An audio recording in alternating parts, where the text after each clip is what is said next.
অনেক মানুষ আছে আল্লাহু আকবার বলতে ভয় পায়, এখন তো আর ভয় নাই নাকি বলেন?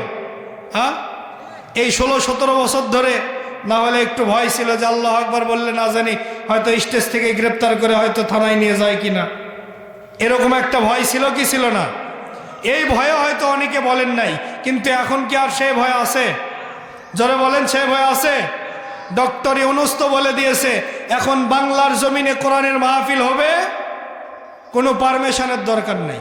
আল্লাহু আকবার বলেন। গত 16-17 বছর ধরে স্বৈরাচার শেখ হাসিনার আমলে একটা মাহফিলের জন্য বারবার থানায় যাওয়া লাগছে, থানায় যাওয়া লাগছে। সেখান থেকে আবার বলে যে বগুড়া যান, ডিসির কাছে যান, সেখান থেকে আবার আরেক জায়গায় পাঠায়।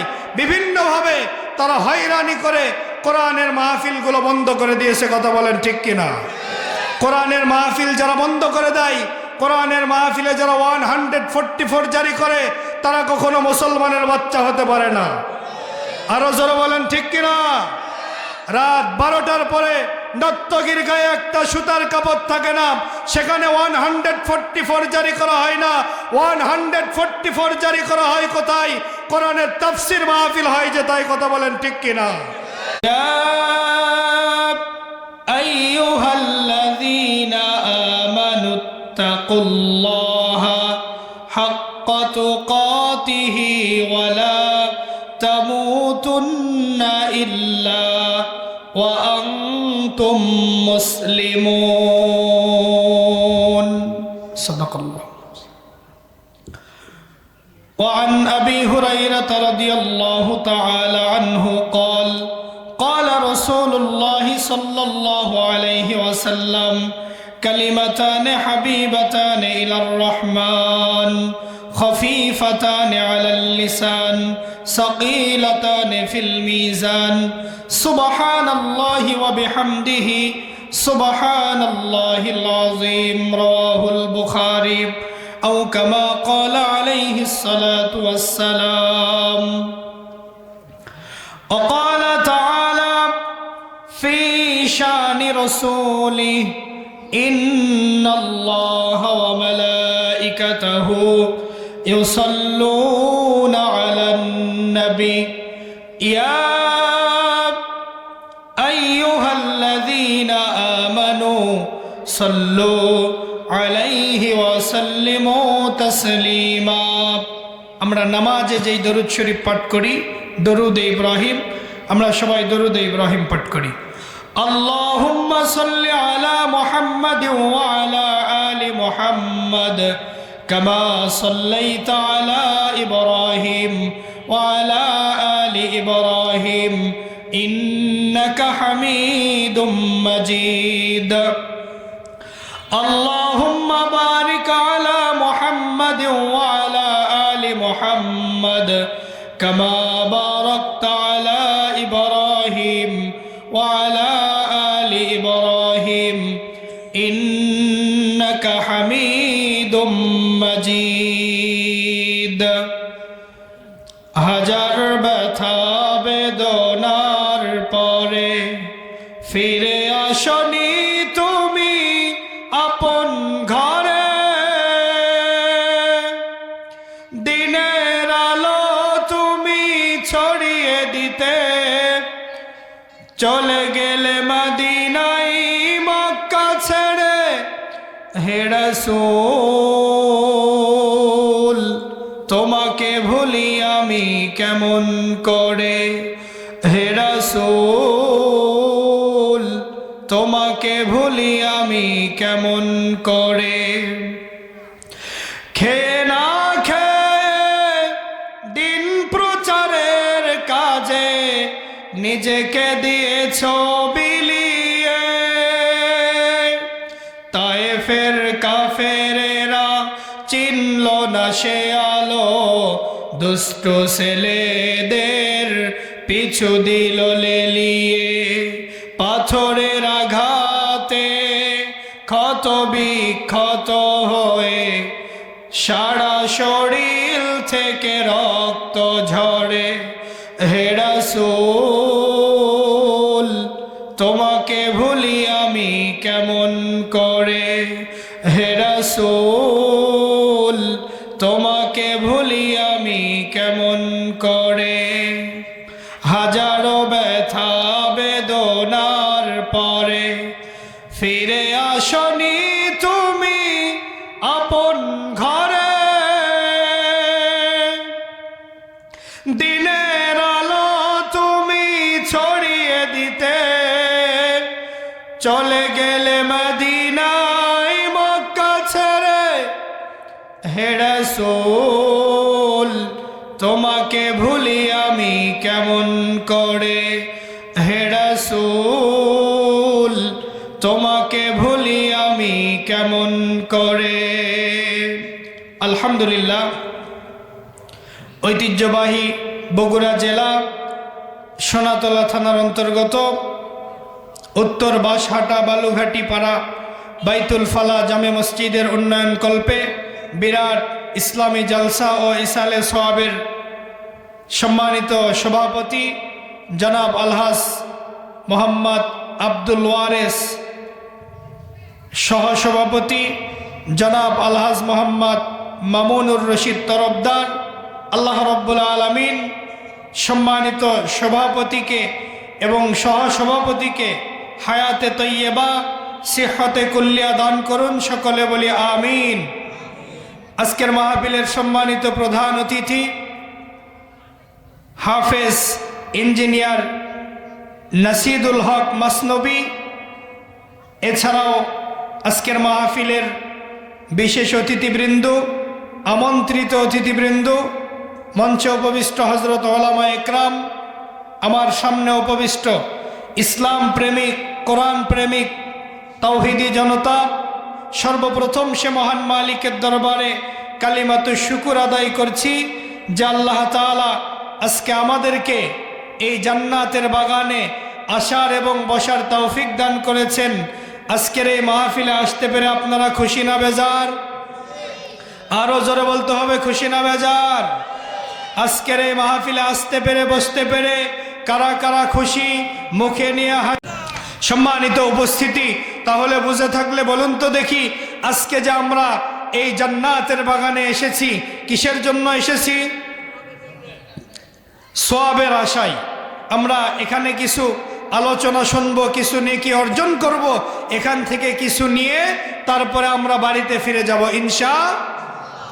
দেখবেন যে আমাদের সমাজে কিছু কিছু মানুষ আছে, বলে যে এত নেকি দিয়ে কি হবে, এত সওয়াবের দরকার আছে, বলে কি বলে না?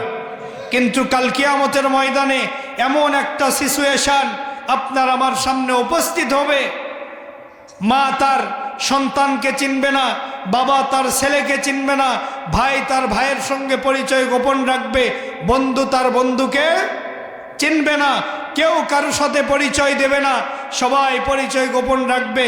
যার যার চিন্তায় সে কি হয়ে পড়বে? ব্যস্ত হয়ে পড়বে।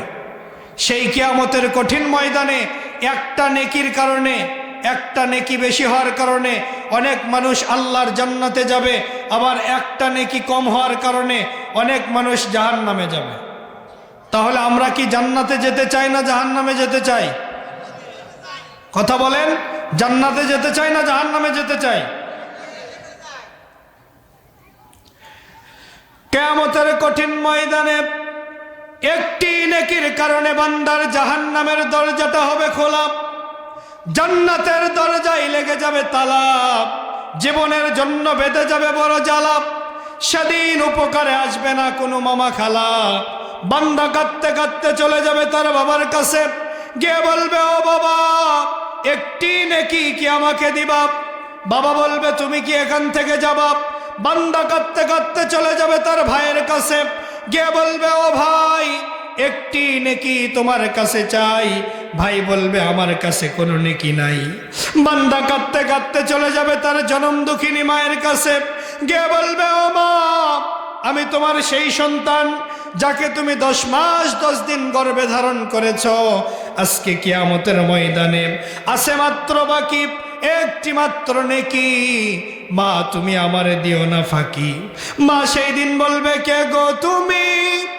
তোমায় আমি চিনি না, দুনিয়াতে কোনো সন্তান আমার ছিল না। নবীজি বলেন বুখারী শরীফের সর্বশেষ হাদিস, কালিমাতানে হাবিবাতানে ইলার রহমান, দুইটা বাক্য আল্লাহ তাআলার কাছে অত্যন্ত প্রিয়, খফিফাতানে আলাল লিসান, এই দুইটা বাক্য জবানে উচ্চারণ করতে অতি সহজ, সাকিলাতানে ফিল মিজান, এই দুইটা বাক্য যখন মিজানের পাল্লায় উঠে দেওয়া হবে, মিজানের পাল্লাটা পাহাড়ের চাইতেও বেশি ভারী হয়ে যাবে। এই দুইটা বাক্য হচ্ছে সুবহানাল্লাহি ওয়া বিহামদিহি সুবহানাল্লাহিল আযীম, রাওয়াহুল বুখারী। আল্লাহ রাব্বুল আলামিন ফেরেশতাদেরকে ডাক দেয়া বলবে, ও ফেরেশতা দেখো তো এই বান্দার আমলের খাতাটা উল্টায় পাল্টায় একটু দেখো, কোথাও একটা সুবহানাল্লাহ অথবা কোথাও একটা আলহামদুলিল্লাহ পাওয়া যায় কিনা। ফেরেশতারা আমলের খাতা উল্টাইতে উল্টাইতে হঠাৎ করে যখন একটা সুবহানাল্লাহ অথবা একটা আলহামদুলিল্লাহ খুঁজে পাবে, ওইটা এনে মিজানের পাল্লায় উঠায় দেওয়ার সঙ্গে সঙ্গে ঘুচিয়ে যাবে বান্দার মনের জ্বালা, জাহান্নামের দরজায় লেগে যাবে তালা, জান্নাতের দরজাটা হবে খোলা। একটু জোরে বলা যাবে কি সুবহানাল্লাহ? আমার ভাইয়েরা গভীর মনোযোগ দিয়ে শুনতে হবে। তাহলে নবীজি বললেন বুখারী শরীফের শেষ হাদিসের মধ্যে দুইটা বাক্য আল্লাহ তাআলার কাছে অত্যন্ত প্রিয়, সকলে বলেন সুবহানাল্লাহি ওয়া বিহামদিহি সুবহানাল্লাহিল আযীম।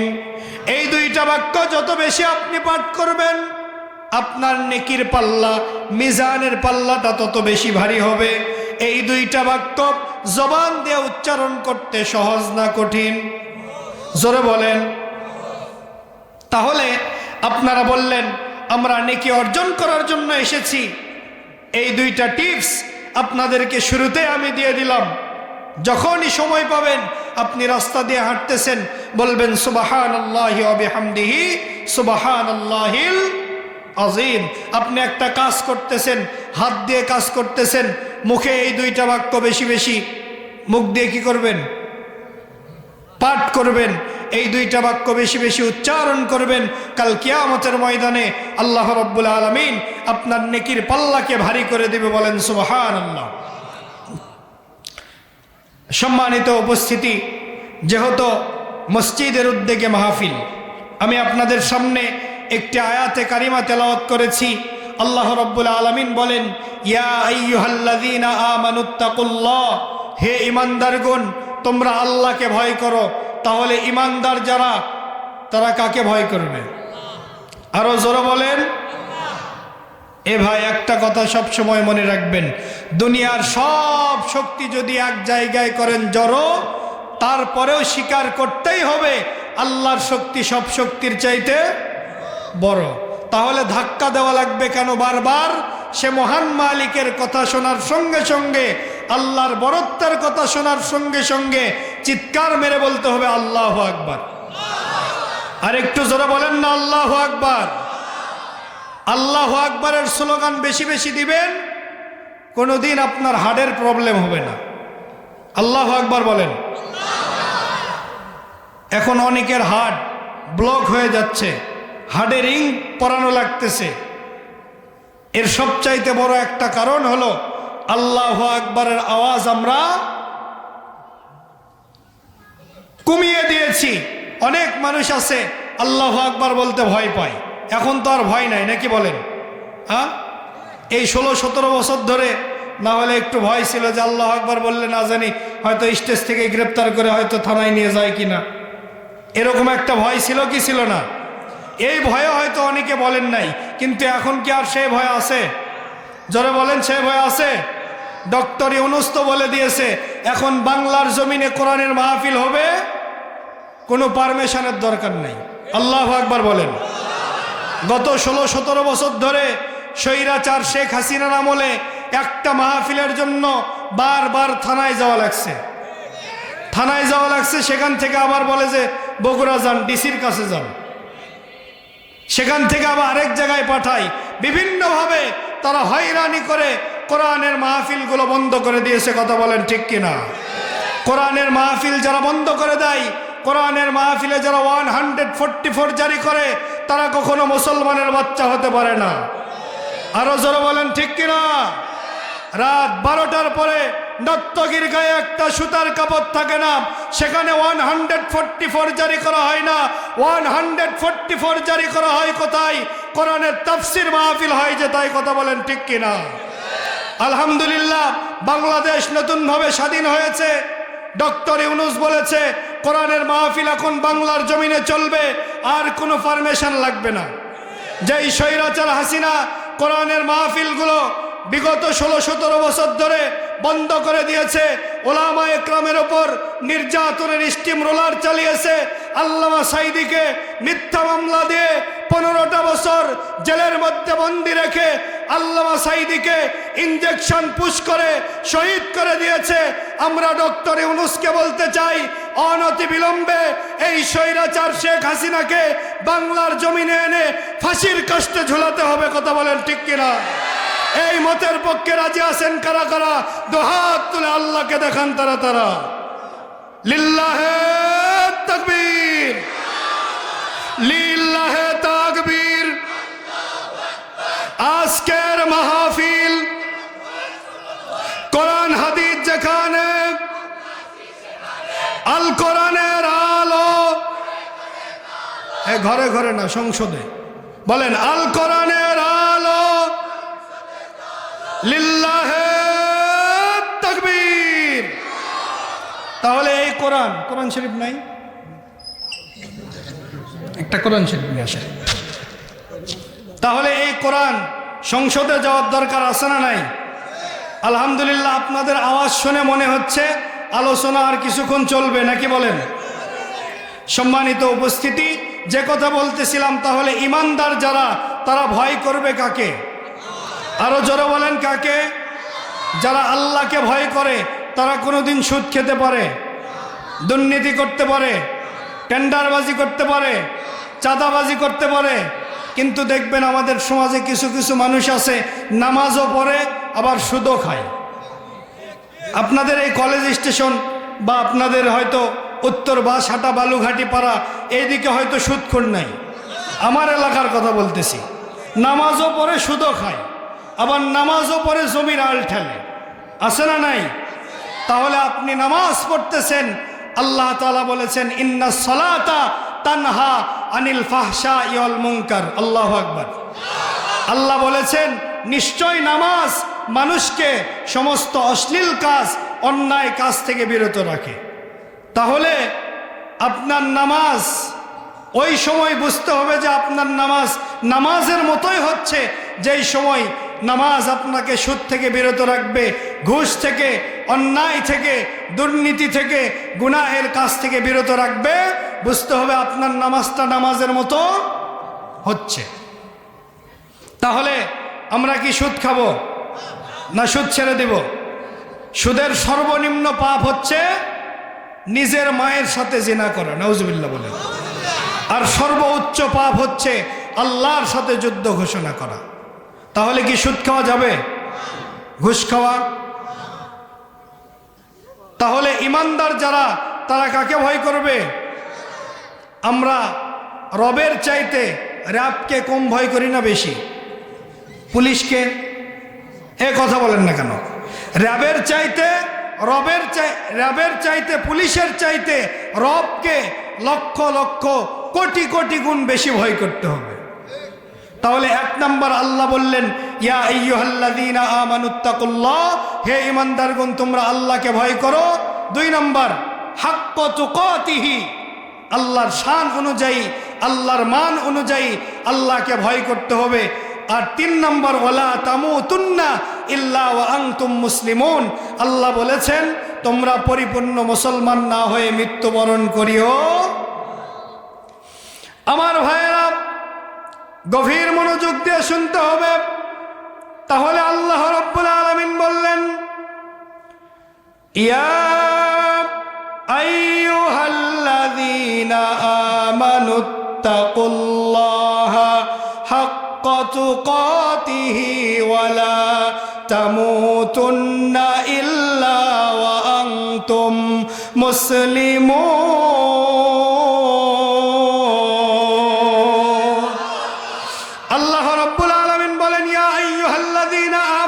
ওয়াত্তাকুল্লাহ, হে ঈমানদারগণ তোমরা আল্লাহকে ভয় করো, হাক্কা তুকাতিহি, আল্লাহর শান অনুযায়ী, আল্লাহর মান অনুযায়ী আল্লাহকে ভয় করো। 3 নাম্বার, ওয়ালা তামুতুন্না ইল্লা ওয়া আনতুম মুসলিমুন, তোমরা পরিপূর্ণ মুসলমান না হয়ে মৃত্যুবরণ করিও না। আমার ভাইয়েরা, বিশ্বনবীজির একজন সাহাবী ছিলেন হযরতে বেলাল হাফসি রাদিয়াল্লাহু তাআলা আনহু, ইসলামের প্রথম মুয়াজ্জিন। আল্লাহর নবী বিশ্ব নবী ছিলেন মসজিদুন নববীর ইমাম, হযরতে বেলাল ছিলেন মসজিদুন নববীর প্রথম মুয়াজ্জিন। কথা বলেন ঠিক কিনা? এই হযরতে বেলাল রাদিয়াল্লাহু তাআলা আনহু এত বেশি কালো, তাফসীরের মধ্যে এসেছে পৃথিবীতে সব চাইতে 3 জন ব্যক্তি বেশি কালো ছিল।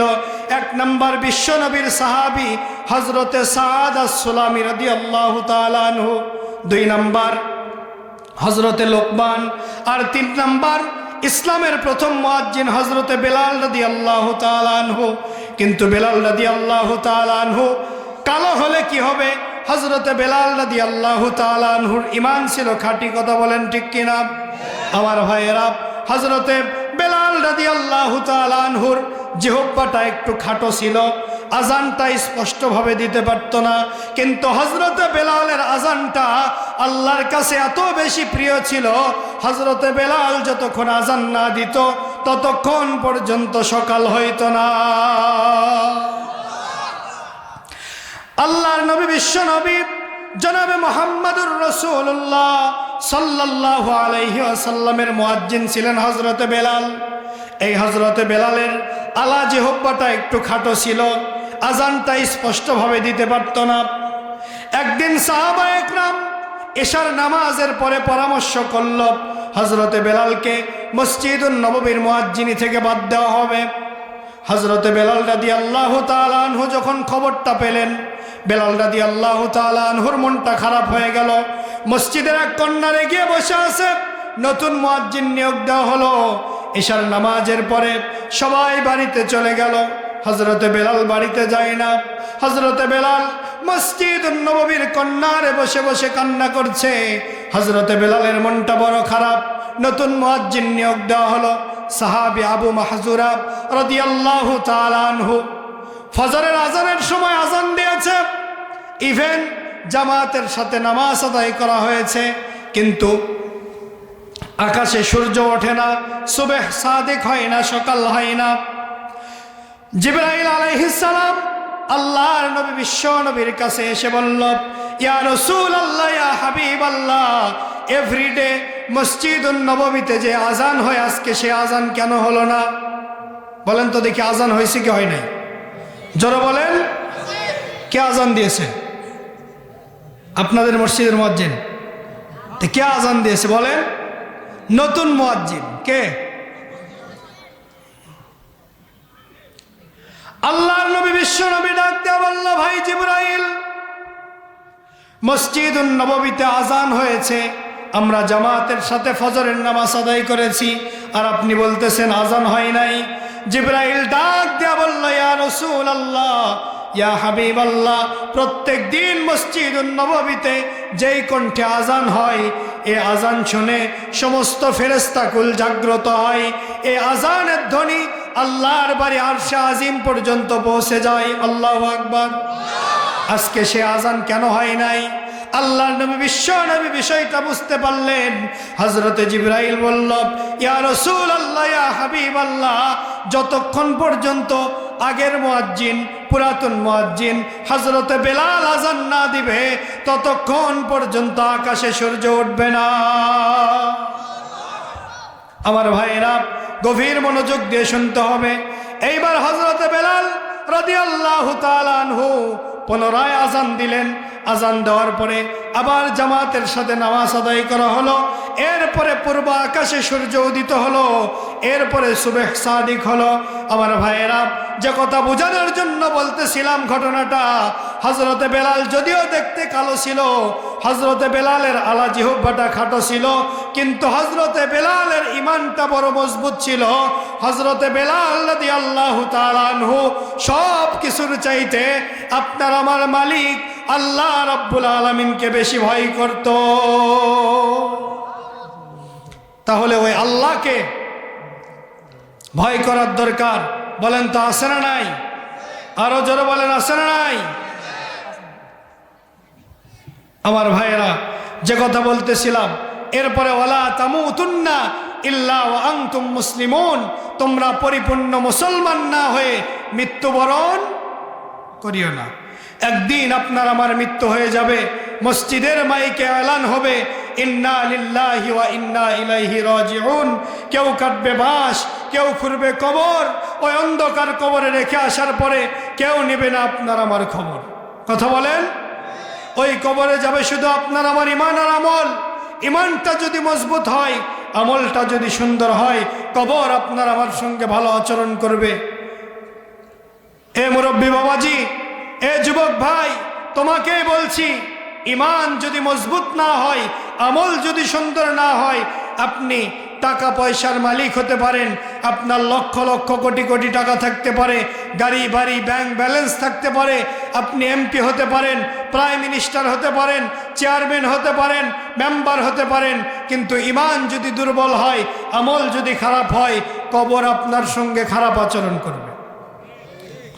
আর যদি আপনার ইমানটা মজবুত হয়, আমলটা যদি সুন্দর হয়, কবরে আপনাকে আমাকে রেখে আসার সঙ্গে সঙ্গে আল্লাহ রাব্বুল আলামিন কবরকে প্রশস্ত করে দিবে, জান্নাতের নাজ ও নিয়ামত দিয়ে কবরকে ভরপুর করে দিবে। সুবহানাল্লাহ।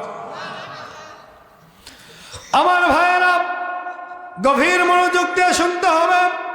আল্লাহর নবী, বিশ্ব নবীর সাহাবী হযরত ওসমান গনি রাদিয়াল্লাহু তাআলা আনহু যখন কোনো কবরের পাশ দিয়ে হেঁটে যাইতেন, কবর দেখলে ওসমান গনি রাদিয়াল্লাহু তাআলা আনহু এমন ভাবে হাউমাউ করে কান্না করতেন।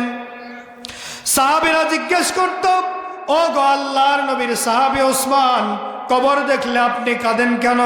হযরত ওসমান ডাক দেয়া বলতো, বিশ্ব নবীজি বলেছে, কবর হলো আখিরাতের প্রথম কাউন্টার। এই কাউন্টারে যদি কোনো ব্যক্তি মাপ পেয়ে যায়, আল্লাহ রাব্বুল আলামিন তাকে সব জায়গায় মাফ করে দেবে। আর এই কাউন্টারে যদি কোনো ব্যক্তি অ্যাটাক হয়ে যায়, ধরা খেয়ে যায়, তার জন্য হিসাব সহজ না কঠিন? আরো যারা বলেন সহজ না কঠিন? আল্লাহর নবী, বিশ্ব নবী বলেছেন, কবর হলো মানুষের জন্য জাহান্নামের একটা গর্ত হবে অথবা জান্নাতের বাগান হবে। আমার ভাইয়েরা, বিশ্ব নবীজির সাহাবী হযরত ওসমান গনি রাদিয়াল্লাহু তাআলা আনহু কবর দেখে হাউমাউ করে কান্না করতেন। ওসমান গনির চোখের পানি দিয়ে দাড়ি মোবারকগুলো ভিজে যাইত। সাহাবীরা যখন জিজ্ঞেস করত, হযরত ওসমান ডাক দেয়া বলতো, নবীজি বলেছে, কবর হলো আখিরাতের প্রথম মঞ্জিল।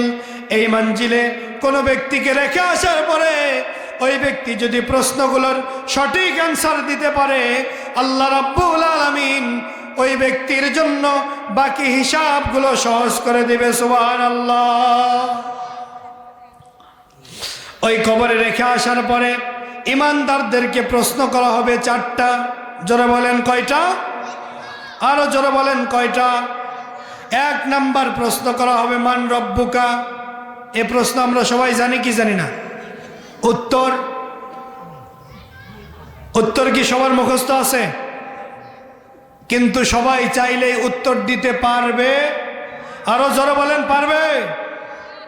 উত্তর তারাই দিতে পারবে আপনাকে যখন প্রশ্ন করা হবে মান রব্বুকা, তোমার রবকে। আপনি দুনিয়াতে থাকা অবস্থায় আল্লাহ যে আপনার রব, আপনি এটা মানেন নাই, তাহলে আপনি উত্তর দিতে, যারা রবের গোলামি করবে, আল্লাহকে রব হিসাবে মানবে, তারাই এই প্রশ্নগুলোর অ্যান্সার দিতে পারবে। আমার ভাইয়েরা, গভীর মনোযোগ দিয়ে শুনতে হবে। তাহলে কবরে ইমানদারদেরকে এক নাম্বার প্রশ্ন করা হবে মান রব্বুকা, তোমার রবকে।